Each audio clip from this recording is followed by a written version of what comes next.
And good evening. This is my 118 diecast of the 1972 Pontiac Trans Am.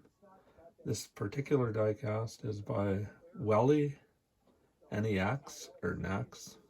I'm not sure how it's pronounced, but yeah, it's another diecast. Of course, everything's pre-painted, pre-made. It's all fully assembled, just to avoid confusion from my model builds. I find it is quite accurate in terms of dimensions. I think it's even more accurate in terms of body dimensions anyway than any of the other releases, like the Ertl releases or the Auto World releases, although those castings are more detailed. I find that the actual dimensions of the body aren't as accurate, and this, for considering it's not the most detailed, like underneath you have, yeah, it's all, I think the suspension's a separate piece and so forth, but just on the back. But other than that, everything's molded in. The engine as well is, excuse me. Yeah.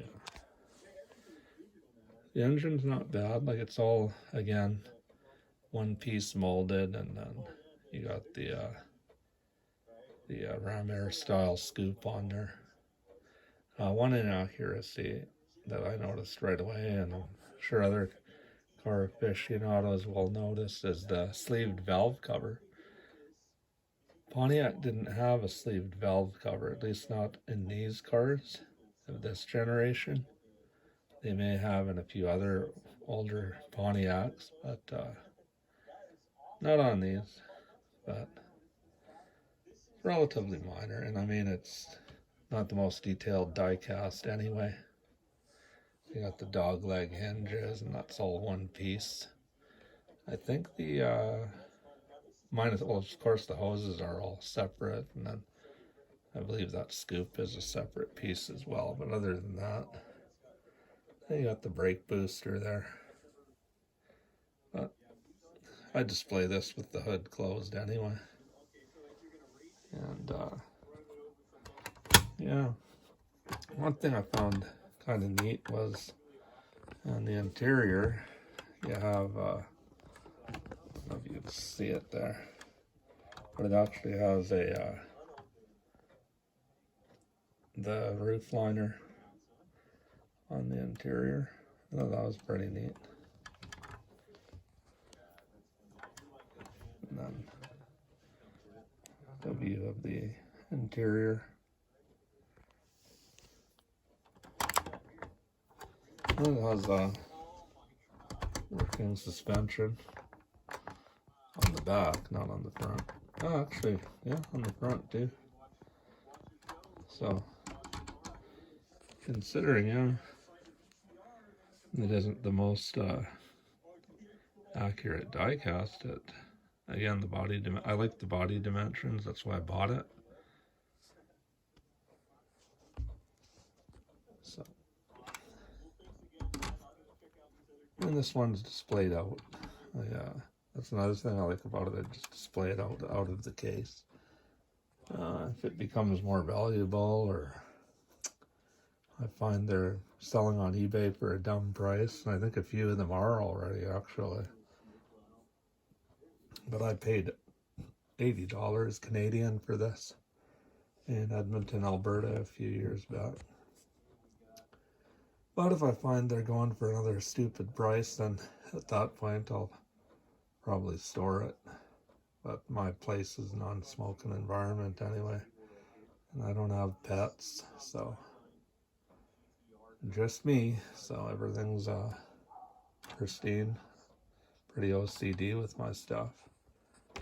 And you know, I could detail paint some stuff, like inside the grill nostrils there. I believe it's kind of a flat gray with a chrome trim. But I like to leave my die casts alone. I don't like like to like detail paint them. I like to keep them original. You know, in the event some other collector wants them, then and that's not why I collect. I collect because I enjoy it, but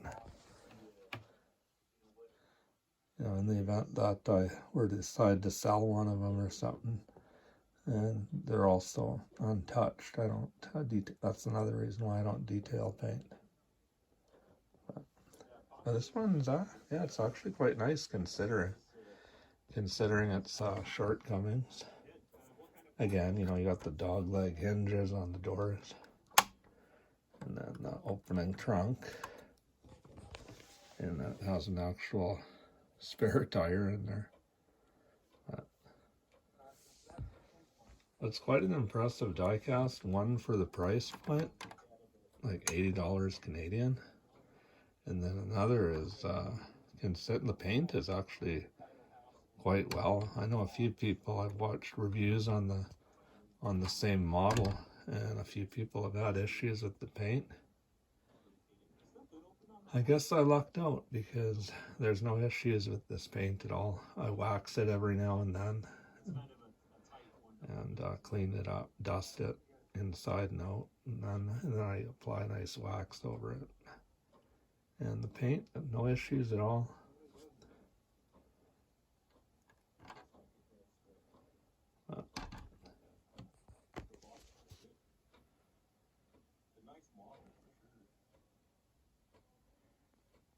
Oh yeah, no, it's one of my favorites, interestingly enough. Considering when I bought it, like, again, I'm kind of biased because I do like this style of car. Like the early, I'd say the 1970 to 74 Firebirds and Camaros are among my favorite cars. I like the rear window on these before they did the wraparound.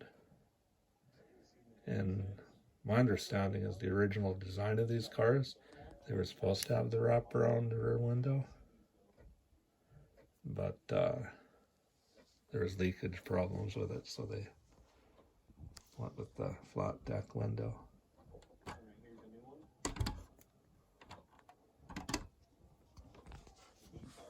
And so there it is, my Welly NEX 1972 Firebird Trans Am in 1/18 scale die-cast. Thank you for tuning in. Thanks for subscribing. And hopefully I'll be able to get some model builds actually up in time here. But for now, this is what I have. Okay, bye.